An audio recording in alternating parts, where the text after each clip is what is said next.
Nagtatawid ako ng mga katutubo. Yun, pagkatapos nun, tawid, lakad, tawid.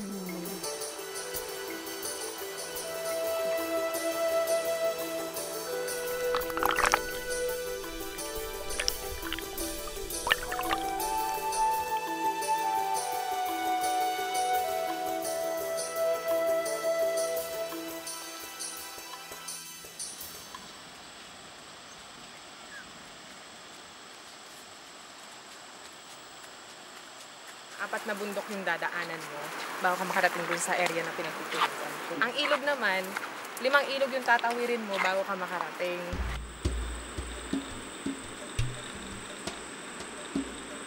Pagpunta dito, sobrang hirap. Buwis buhay talaga. Tubig ang dadaanan mo. Pwedeng dumaan sa bundok kaso sobrang tarik. Tapos pag nalaglag ka, diretso ka dun sa tubig din.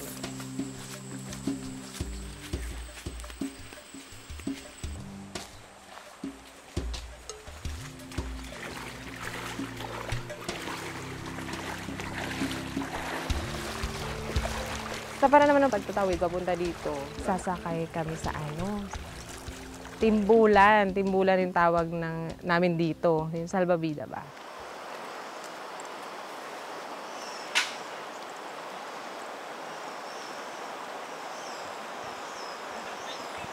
Ito, mas mahirap ito naman tawirin. Bakit?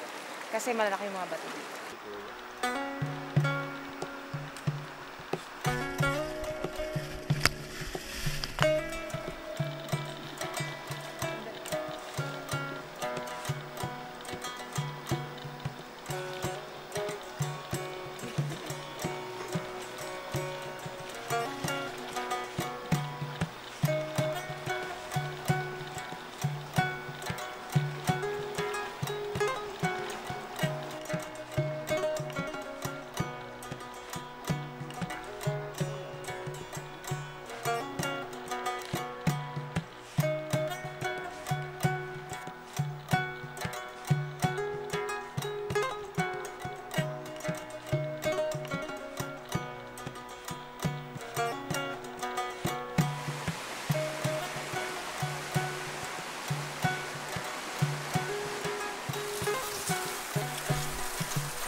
Nung una, sobrang takot ko sa yung pagtatawid kami.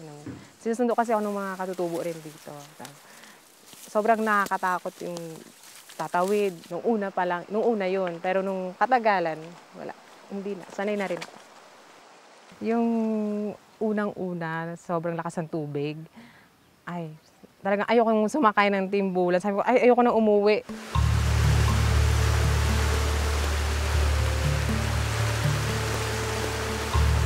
Nakasara lang ng loob to. Spray kay God, gano'n, para kalmante ako. Tapos yung dinadaanan namin, ang lalakas ng agos. Tumatalon-talon talaga kami doon.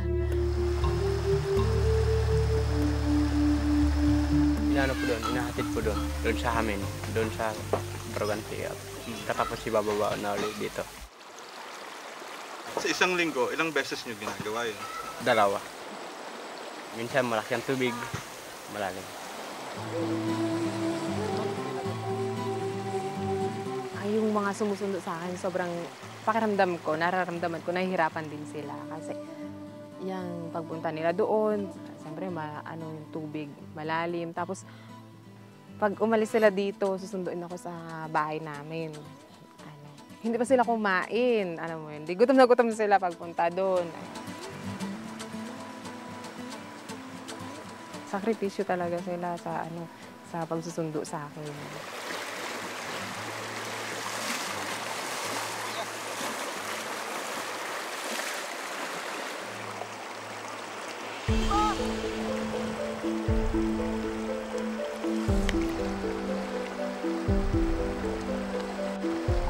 Ma'am, pang ilang ilog na po to? Pang 5 na po. Malakas yung agos ng tubig. Paano nyo minimake sure na ligtas kayo? Pagtapa ko sa bato, alam ko dapat yung mga hindi ako matutumba.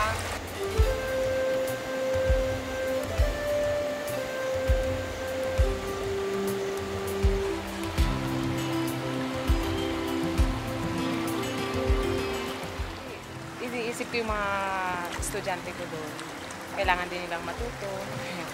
Kailangan pumunta rin ako sa area para makapagturo din. Nung una po napapagod ako, tapos nung nasanay na, sobrang medyo matagal na rin.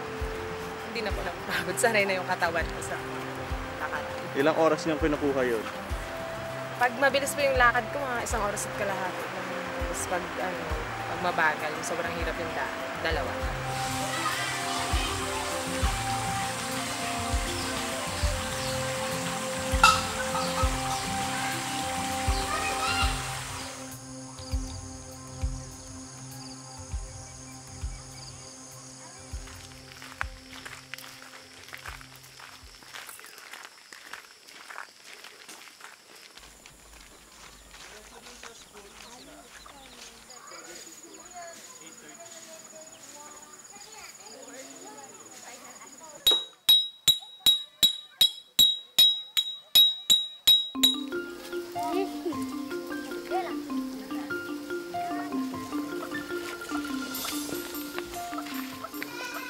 Magandang umaga mga bata!